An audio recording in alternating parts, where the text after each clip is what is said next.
The Executive Director of the National Emergency Response Council on HIV and AIDS, commonly known as Nercha, Khanya, Mabuza, says even though the number of people living with HIV and AIDS in the country is still high, he has, however, said that the number of people who die as a result of the virus has decreased. We have a report. Nercha Executive Director Khanya Mabuza says international reports show that the country is doing well in reducing the number of deaths through HIV diseases. He says this indicates that more and more people are testing for the disease and get treatment.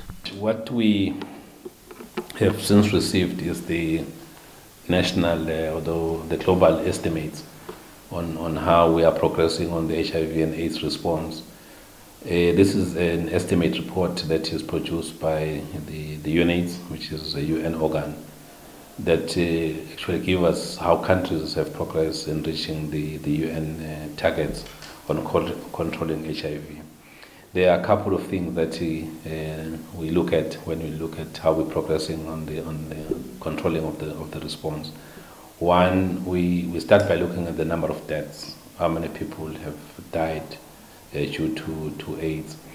So from the figures, it tells us that Swaziland actually used to have high numbers of deaths. If you compare the figures from 2005 and 6, that is when we had high number of deaths due to HIV, to the figures of like 12,000 people who were dying per year due to HIV.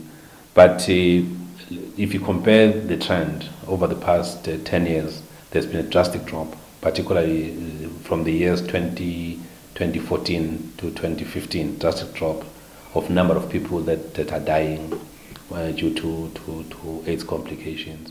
So the report shows that in 2016, actually the numbers dropped. The number of people died due to HIV dropped to 4,400 people. That's a huge drop. Basically, if you look at, we're coming from 12,000, that's more than half of the number of people dying of HIV, which is recommendable because we're working at halving the deaths due to HIV. So if we're below half.